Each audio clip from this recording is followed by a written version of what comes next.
now move on to the next panel discussion, the last panel discussion of the day. The panel discussion will be led by Anirudh Khekale, who is a Group Director HR for India in India for Emerson Automation Solutions.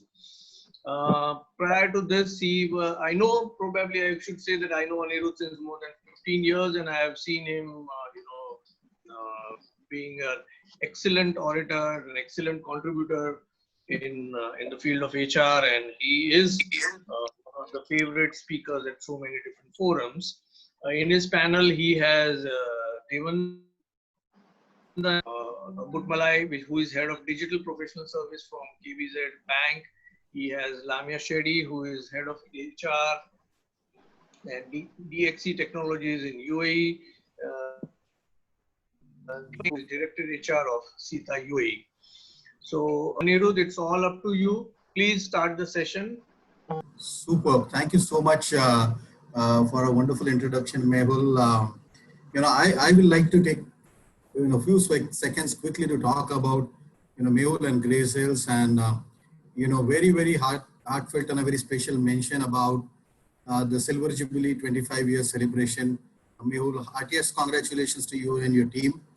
And I have witnessed almost, the entire journey, of Grey Sales. And I'm very proud and very happy to say that, I look at Mehul as, in true sense, in real sense, a friend, a philosopher and guide, and at personal level also, I have had a lot of, those coaching moments with him. And, long story, it will require perhaps a long storytelling session if I have to talk about Mehul and in particular, the value that he has added to my career as well. So I take this opportunity, Mehul, to thank you and the wonderful work that you and your team has done for the last several years. And it will stay for next, forthcoming several years as well. So, so thank you so much. Okay, with that, I'm pretty excited with the responsibility that Mehul has given me to, talk to all of you. I have seen your profiles, very impressive work you guys have done in your respective areas. Devan, Deepak, Lamia, I think I'm very fascinated already. And I'm eagerly looking forward to hearing you and the work that you have done. The topic that has been given to me is also very interesting, quite frankly. The metrics and the predictive analytics, and both things in the HR space where there is a lot of subjectivity, a lot of dynamics, a lot of moving parts, a lot of variables. And in all of that world of emotions, feelings, engagement, attachment, performance, and so many things around, we're talking about matrices and we're talking about predictive analysis. It's a very interesting field altogether, and it's a very interesting concept as well. Now, when I look at matrices, obviously it tells us something about the health. The way you look at your health parameters, right? Your weight is, as much your BMI, your various parameters. It will just tell you, something about the symptoms, something about the health that you carry. And I may be healthy from all, parameters, but it doesn't really accurately predict my ability for future. Let's say if I want to run a marathon, it doesn't necessarily predict my, fitness to do that. Right? And so there is a stark difference between analytics and the metrics, tracking the metrics. And I always wonder, when we as HR professionals look at both of these things, what's the really purpose? What's the purpose of doing all of this? And are we really looking at bringing up meaningful matrices? And are we in a position to also provide analytics that will help the business leader, yourself, and the management team to make informed decisions for your organization, for your company, right? And that's the question on everybody's mind, and if I'm representing this large audience, that's a question, that how do we really track and what do we really track, in terms of matrices, and how can we run again predictive analysis? You can look at, changing numbers. Let's say a very layman, very simple example of attrition for that matter. Different environment, different variables, different reasons, too much individualistic. It doesn't really help us to make any prediction for future, right? So what does it really go? What does it really, need to? What matrices we should track, and how do we really, run that analytics piece is a question. And I will take a pause here, and I will let you guys come forward and talk about, in your perspective, in your experience, in your view, what does this all mean? And what has been your practice? What have you been practicing in this particular area from which all of us can learn? I will then, perhaps add, my perspective. But I think first I will be happy to, invite all three to talk about it. Maybe, starting from Lamia, if you want to take it forward, and then followed by Devan and Deepak. Let's follow that as a sequence. Sure. Thanks, Anirudh, for the nice introduction. And thanks, Mehul, for making this happen. So it's pleasure being part of this and being with all of you guys. So just very quickly, as Mehul has introduced me, as well as Anirudh. So I'm here in UAE for quite a long time, since 2005.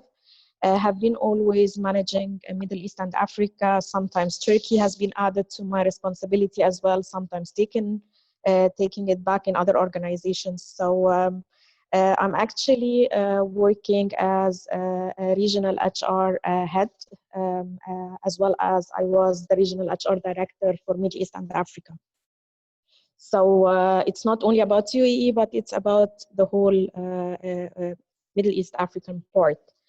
As Anirudh has said about data and analytics, I think that this is something very important for all of us to really understand our data in order to make decisions. And predictive analytics is an upcoming trend in human resources, I can say.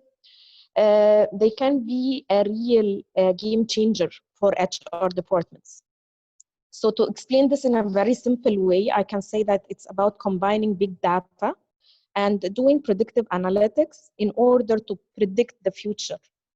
So the predictive data analytics is a technology that learns from existing data, and it uses this to forecast individual behaviors in the future, and it saves cost for companies, and having HR leaders building muscles around being real partners to the business.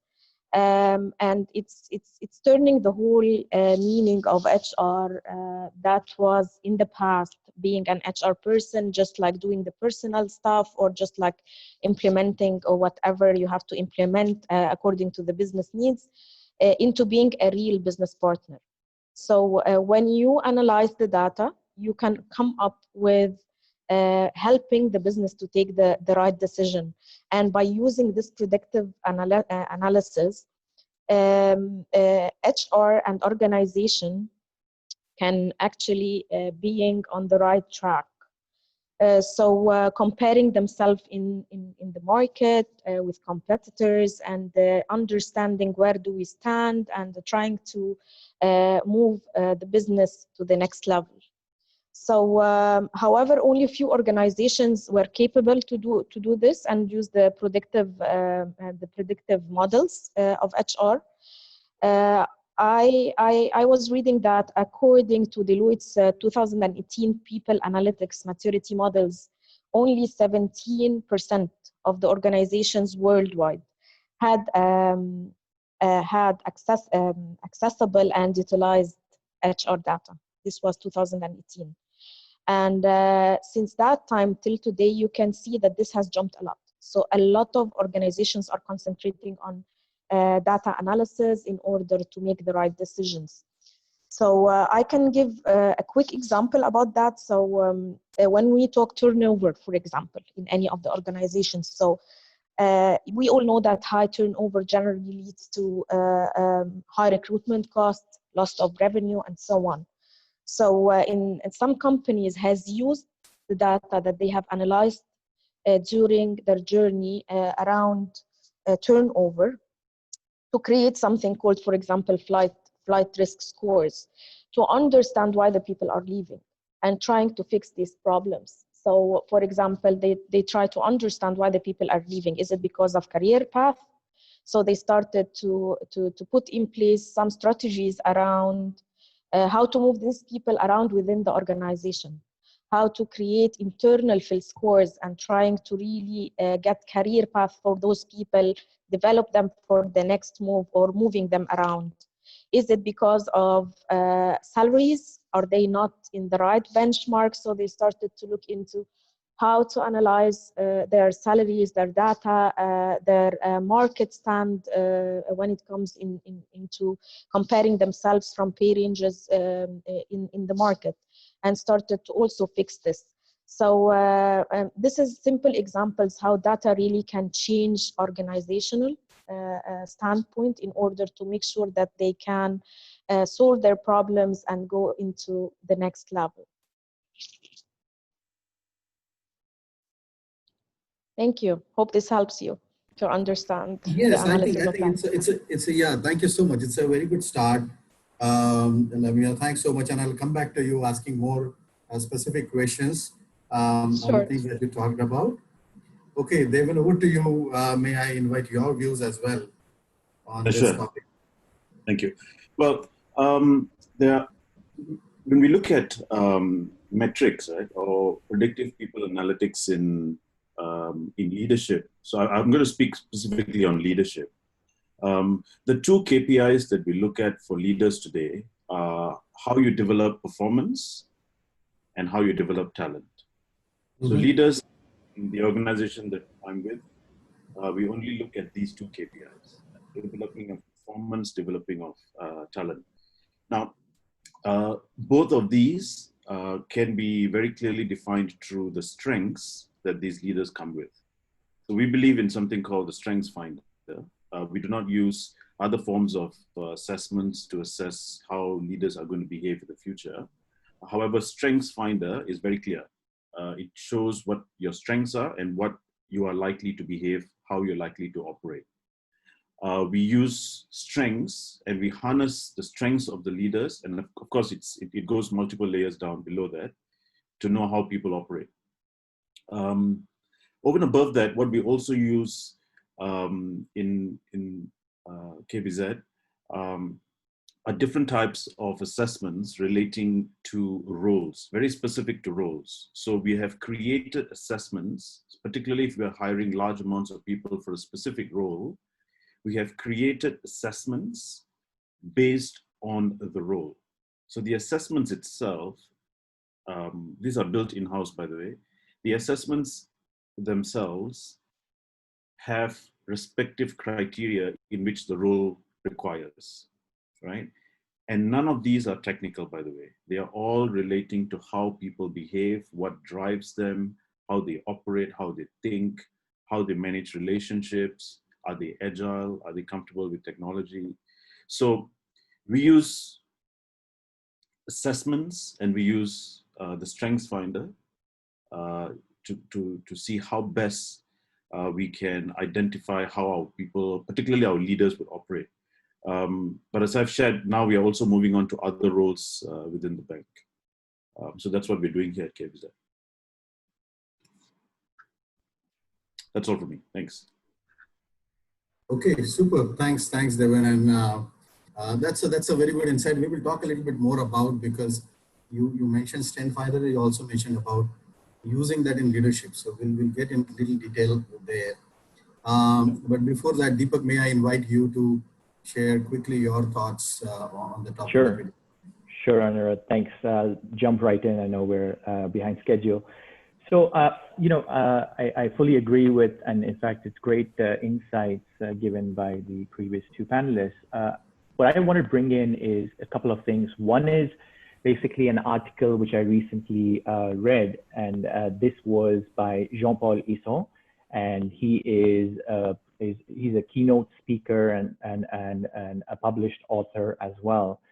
And basically what he talks about is the 7 pillars of people analytics. And what these 7 pillars are, they are defined from the talent lifecycle management that every organization continually seeks to optimize, and also basically in order to deliver and drive better business performance. So he mentions that the 7 pillars are workforce planning, talent sourcing, talent acquisition, onboarding, culture fit and engagement, performance management and employee lifetime value, talent retention, and employee wellness and well-being. So you can see he's covered pretty much all the areas of an employee life cycle there. What he further goes to mention is that the success of these 7 pillars can be obtained by basically applying what he calls an impact cycle. An impact over here is an acronym that he uses where basically says I is standing for identifying the critical business question, M for mastering the data, P is for providing meaningful interpretations of the data, A is an actionable recommendations, C, communicating the insights, and finally T, which is tracking outcomes. So you can see that, you know, with the pillars and this impact cycle, this whole framework comes very well together. In terms of examples, Anirudh, I think I was just reading recently, and this is during the COVID impact. Obviously, a lot of people around the globe and a lot of organizations are facing various challenges. People are also losing jobs because of it. So something that caught my eye was an analytics-based platform that has been powered by Accenture in collaboration with a couple of other companies like Verizon. Is a platform called what they call is People plus Work Connect. So what they do over here is connecting employers with other employers, so that so what they do is this platform connects employers with other employers, and the whole idea behind this is if there are people you want to offer to another employer who are, you know, relatively good, but you're laying them off because of financial reasons. So without actually breaking an employment, they can offer these people to another employer, and this way they're helping people to, you know, move from one company to another without breaking their employment. So I thought this was really, really good and a really, really agile way of helping employees out and in this very tough situation. So kudos to Accenture over there, and yeah, so this is a real life example that I recently came about. Perfect. Thank you so much. You know, I think each one of you talked, you know, very well about you know, the introductory part, you know, of the topic that we are discussing today. I will still go back and the way I look at, you know, the whole metric space and the production piece, and if we really, you know, relate it back to the organization, fundamentally, what do we really? Okay, so when we look at, you know, in an organizational context, the first role or responsibility of HR is to make sure that the resources are available. And then there is a whole lot of, you know, metrics and analytics that needs to be available for availability of the resources, you know, and there you track, you know, whether it is, you know, what is your onboarding time, how quickly you are getting people on board, you know, how many people you have actually available, your workforce composition in different segments, and so on and so forth. Then the second piece, when you have those resources, you start looking at what is the productivity, how are they performing. So cost and the productivity, both you look at, you know, in combination, you know, with each other. And the last piece that you look at the impact. You know, are we really getting growth? Let's say you're focusing on a business growth, expansion, new markets, whatever your business goals are you getting that impact from the talent that you have? So that is the whole piece of, you know, the talent quotient of your organization. That okay, I have a talent which is really superior, and therefore I'm able to make, you know, and a lot of you know, competitive growth in the marketplace. So analytics will move essentially around, you know, these three key you know, buckets. And the last portion is leadership, which is going to make all of this work, because that is where also you need to see the impact of the leadership. So leadership, which will make all of this thing work, right? So looking at all of this, and I'll go back to maybe Devin because he talked about leadership impact. What are the specific measures that you track? You talked about skill finder, but I think I'm looking for more specific, insight so that participants understand. Okay, I need to go back and recommend this to my organization. That this is how you look at the leadership impact. And these are some of the assessments that we use to predict whether the leadership will be able to take the organization to a level what we want, those leaders to take. Your thoughts, please, Devin. Okay, yeah, thank you.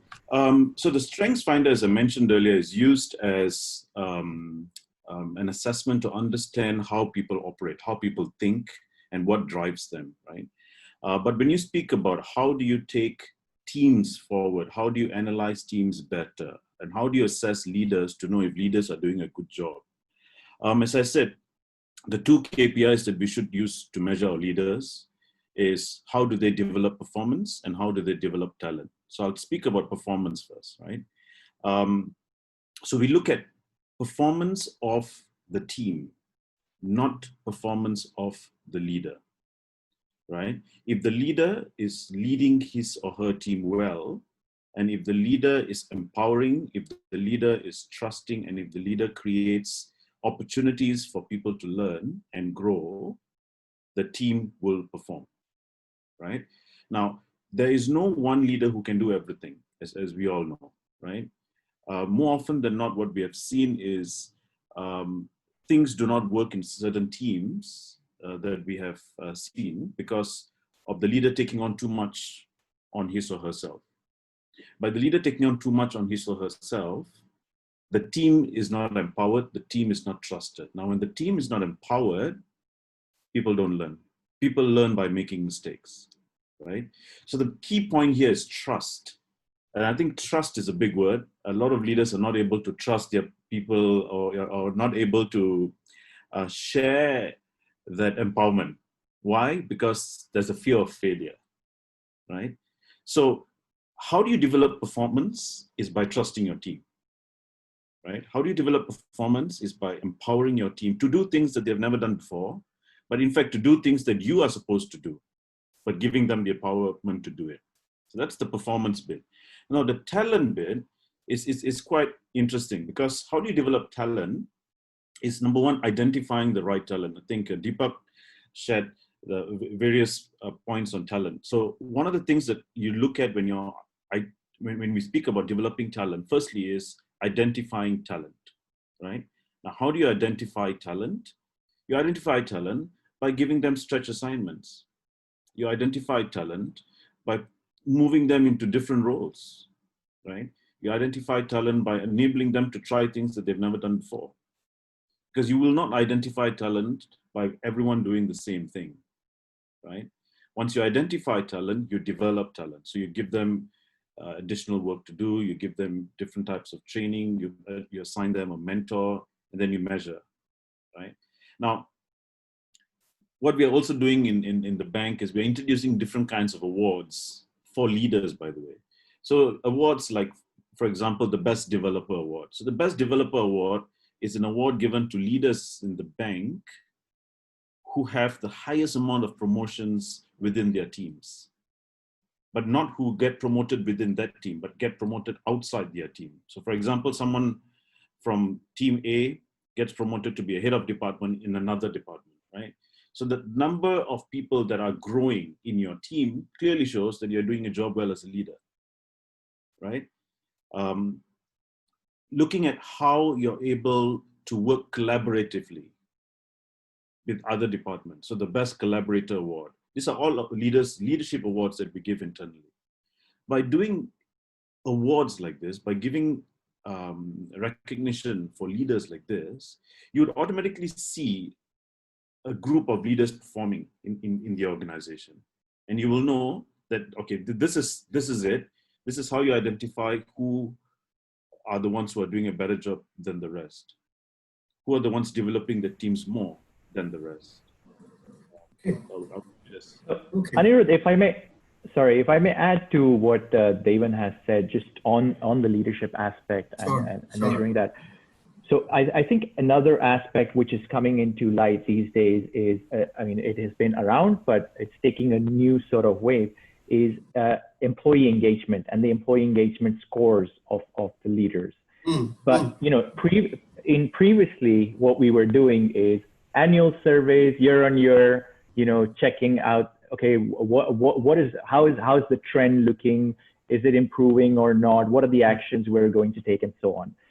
But more what we're seeing today is basically, yes, annual surveys probably are required. It's still a question mark, but what is more important are the pulse surveys and surveys that sort of measure impact at every aspect of the life cycle of an employee, right? So let's say absolutely, and I'll give you an example. This is where predictive analytics and predictive people analytics comes into play. Is if let's say you know, I've seen a product, and in fact we're demoing that right now, is where, let's say, if I apply for a leave and my manager rejects it, right? So immediately I get a pop-up from this software is saying that, okay, how do you feel right now?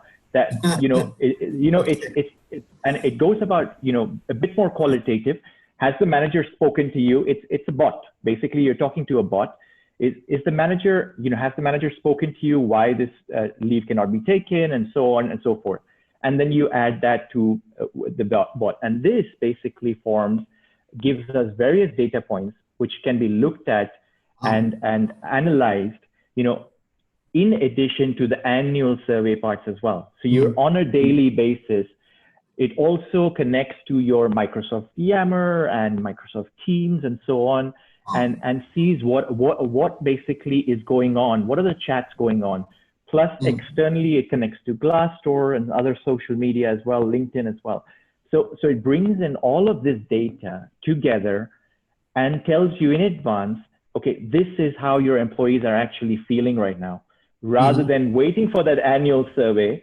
And, you know, at that point in time, when the person takes that survey, whether he's pissed off with the manager or has received a raise, it can skew the data, right? So this, on a continuous basis, is something I feel which is really changing the game in employee engagement.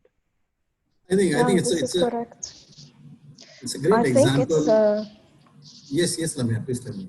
So I think it's very impressive to see the maturity level of leadership and organization that has been changing through the past couple of years. So if I can compare what Deepak has just told us about these kinds of surveys and the pulse surveys, the 360s that we can put in place for leaders all the time to understand how their teams feels about them, how their peers feels about them, and so on.